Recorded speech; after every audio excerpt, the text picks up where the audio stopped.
Bine, ne-am regăsit, dragi prieteni. Astăzi vom discuta mai multe subiecte foarte, foarte interesante, subiecte care s-au întâmplat ieri și chiar în ultima săptămână. De ce vă tot spun aceste lucruri și insist asupra lor? Pentru că mi se par niște lucruri foarte, foarte importante pe care trebuie să le știți cu toții, să le știm cu toții, să le conștientizăm, pentru că mâine, așa cum vom vedea, rezultatele acestei influențe a lorzilor tehnologici, a feudalismului tehnologic care ni se propune în locul democrației, vor avea efect în Germania. Mâine sunt alegerile din Germania, vom fi cu ochii pe toată această rundă de alegeri și lucruri care ne vor afecta în mod direct, pentru că dacă în Germania vor ieși la suprafață toate aceste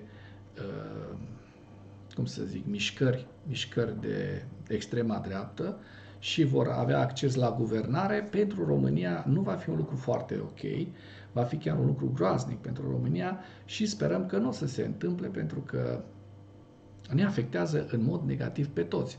Acum mergem mai departe la materialul nostru și o știre foarte, cum să spun, o demență, într-adevăr o demență, din păcate, demența americană. SUA amenință că vor opri Ucraina de la programul Starlink dacă se retrage din acordul cu combustibil fosil, spun cei de la Reuters.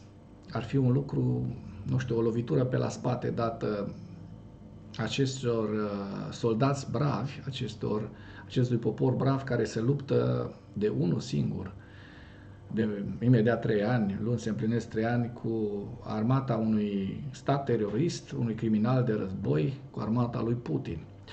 Dar să sperăm că nu se va întâmpla acest lucru. Negociatorii americani iau în considerare separarea Ucrainei de la sistemul de internet prin satelit Starlink al lui Elon Musk, dacă Ucraina nu este de acord cu termenii lor. Sursa Reuters, așa cum vă spuneam, potrivit surselor publicației, negociatorii americani fac presiune asupra Kievului, cerând acces la resursele minerale ucrainene. Posibilitatea deconectării țării de la Starlink este considerată una dintre pârghiile de presiune. Extinderea accesului Ucrainei la Starlink de la SpaceX, compania lui Elon Musk, a apărut în discuțiile dintre oficialii americani și ucraineni, după ce președintele ucrainean Volodymyr Zelensky a respins oferta inițială a secretarului trezoreriei SUA, Scott Bessent. Problema a fost ridicată din nou în timpul unei întâlniri dintre reprezentantul special al SUA pentru Ucraina și Rusia, Keith Kellogg, și Zelensky. În timpul întâlnirii, Ucrainei s-a spus că se va confrunta cu o întrerupere iminentă a serviciului dacă nu va semna acordul cu minerale, a declarat o sursă pentru Reuters. Oameni buni, care este diferența între Statele Unite ale Americii în momentul de față și Rusia, dacă au aceleași metode, aceleași șantaje care se fac? Mă rog, există o diferență între Rusia și Statele Unite. Rusia n-a atacat, Statele Unite n-au atacat Ucraina, dar aceste metode de a șantaja Ucraina și a încerca să impui niște termene extrem de nocive pentru lumea liberă. Pentru că Ucraina, în momentul de față, trebuie să o spunem și să o repetăm la nesfârșit, Ucraina, în momentul de față, apără întreaga lume liberă de acești invadatori, acești barbari ruși care au făcut o grămadă de grozăvii în acești 3 ani de război în Ucraina. Vă reamintesc doar Bucea, Irpin. Sunt foarte multe lucruri pe care oamenii nu le conștientizează, unii dintre oameni, pentru că am pretenția că cei din comunitatea animatura înțeleg foarte bine ce se întâmplă în lume și cum le poate afecta aceste evenimente, cum le pot afecta oamenilor din România viețile într-un mod dramatic. Copiii în teritoriile ocupate, copiii ucraineni sunt deportați, o grămadă de familii despărțite, milioane de ucraineni peste graniță au fugit. Deci o nebunie întreagă, imediat se fac 3 ani de la război și Putin vrea să ne anunțe într-un stil triumfalist că va câștiga, el va câștiga războiul din Ucraina, vor să își anunțe această victorie, din ce am înțeles, 24 februarie, luni, o victorie care este de fapt o înfrângere, oameni buni, pentru că Ucraina a rezistat foarte bine Rusiei. Rusia a pierdut aproape 1 milion de oameni în Ucraina. Economia rusă este la pământ. Doar Donald Trump și acoliții lui de la Washington mai pot să învie acest sistem criminal de la Kremlin. Prin tot ceea ce a făcut în ultimul timp, Donald Trump demonstrează acest lucru, că parcă este un om plătit de Moscova. Nu știu ce le-au promis și lui Trump, și lui Musk, și lui Rubio, și lui Vance.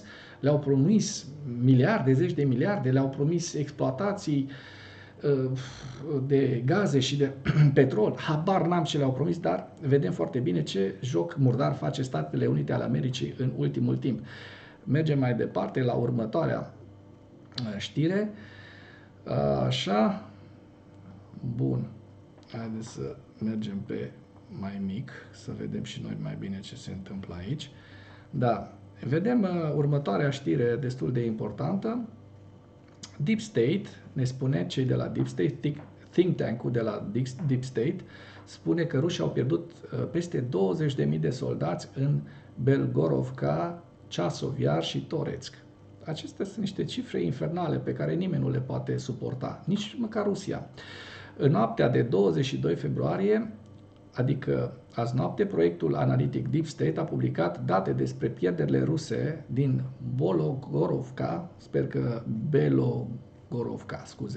Belogorovka, nu prea mă pricep la pronunție, Chasov Yar și Toretsk, în regiunile Donetsk, pentru perioada aprilie 2024 până în februarie 2025, numărul total de pierderi ale rușilor s-a ridicat la peste 20.000 de militari, dintre care aproximativ 7.500 au fost probabil morți.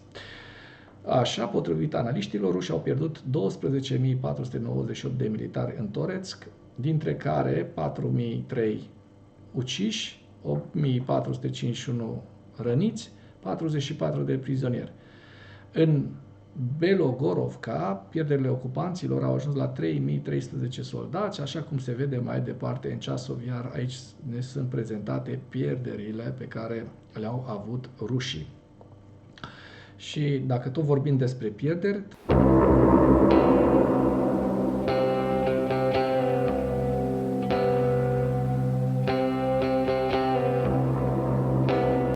pentru ziua 1095 a războiului din Ucraina, în care rușii au pierdut 1140 de soldați, 15 tancuri, 66 de sisteme de artilerie în doar o singură zi. Și aici vedeți întreaga listă a pierderilor rusești, în paranteză în ultimele 24 de ore, iar pierderile finale le vedeți aici, sunt niște pierderi catastrofale pentru Rusia. Bun, mergem mai departe și încercăm să discutăm și despre fronturi. Fronturile, cum s-au mișcat în ultima săptămână, potrivit hărților Deep State, și avem aici, de exemplu, zona Chasovia, aici e zona Pokrovsk. În data de 14, în data de 15, vedeți intensificarea atacurilor, se văd aici acțiunile cele mai importante ale rușilor, cum s-au desfășurat de-a lungul acestei ultime săptămâni, da? În ultimele 2 zile s-au cam oprit, așa ca să zic, dar începând cu 14, dacă ne băgăm din 14 direct până în 21, vedem ce s-a întâmplat, da? S-a întâmplat destul de rău, rușii au avansat destul de mult pe acest front, trebuie să recunoaștem lucrurile astea. Mai departe mergem mai la nord, să vedem ce se întâmplă și pe fronturile acestea. Dacă tot așa mergem înapoi în 14 și în 21, nu vedem o mare diferență. Așa. Iar în zona aceasta, în zona de nord-nord, vedem că mare brânză nu s-a întâmplat. La fel și dacă vom intra pe partea de sud. Deci, important de ținut minte, frontul din Pokrovsk încă rămâne în picioare. La sud de Pokrovsk, frontul este destul de instabil, din păcate, pentru ucraineni, așa cum se poate vedea din imagini. Mai departe, ce ne spun cei de la Institutul pentru Studiul Războiului au niște concluzii foarte importante pentru ziua 1095 a războiului. Presa de stat rusă și oficialii de la Kremlin par să folosească declarațiile selectate ale oficialilor americani alături de narațiunile rusești de lungă durată pentru a crea tensiuni între Statele Unite și Ucraina și pentru a submina încrederea și, bineînțeles, angajamentul Americii față de Ucraina.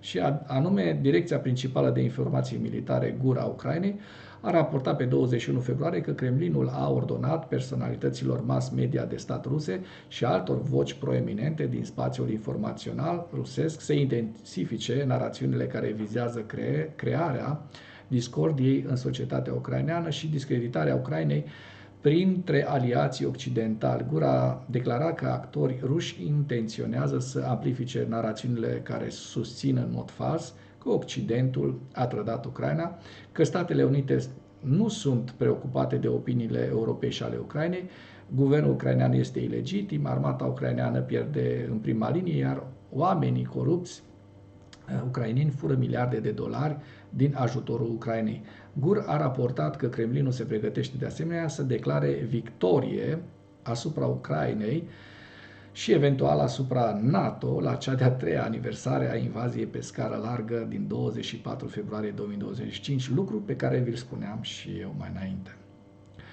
Bun, aici puteți să conspectați singuri, o să aveți linkul în comentarii. Mai dau două, ca să zic așa, titluri oficiali. Americani continuă să-și reitereze sprijinul pentru Ucraina și o rezolvare durabilă și justă a războiului. Secretarul de stat american Marco Rubio a declarat pe 20 februarie că Statele Unite au folosit recenta întâlnire bilaterală cu oficialii ruși din Arabia Saudită pentru a evalua interesul Rusiei în negocierile de pace de bună credință, bla bla bla. Citiți, foarte interesant, mai este un singur lucru și apoi trecem la hărți. Forțele ruse au eliminat recent buzunarul ucrainean, aveți de Curahove, ce vă arătam eu pe hărți mai înainte, era proeminența în interiorul frontului, pe fondul unor rapoarte continue, conform cărora armata rusă redistribuie elementele armatei a 8-a combinate de arme din districtul militar de sud a Rusiei, din direcția Curahove în direcția Toretsk. Și aici vedem hărțile, aici este harta pe data de 21 februarie din Toretsk, din Curahove, mai departe avem din Velika Novosilka, mai departe asta este harta generală a confruntărilor, aici avem ce s-a întâmplat în Kursk, vedem că ucrainenii chiar au reușit să mai smulgă din teritorii, cu toate că, uitați, forțele ruse au avansat recent în regiunea Kursk, la nord-vest de Suja, lângă, așa, aici mai bine ne sărim peste hartă, pentru că așa cum am văzut-o și ieri, așa o văd și astăzi harta, deci mare lucru nu s-a întâmplat, nici pe partea de Kharkiv nu s-a întâmplat mare lucru, nici pe partea de Lugansk, mă rog, în Lugansk, în zonele acestea sunt, așa cum v-am arătat, în sudul Luganskului sunt niște zone destul de fierbinți, în care rușii au avansat, Chasov Yar, Toretsk, da, și mai avem Pokrovsku, care a cam rămas la fel. În ceea ce urmează vă prezint un slide cu evoluția de ieri a celor mai importante fronturi din Ucraina și cu principalele știri din presa ucraineană. Hărțile sunt creația Institutului pentru Studiul Războiului.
Mulțumesc pentru vizionare. Dacă vrei să susții acest canal, abonează-te la Animatura.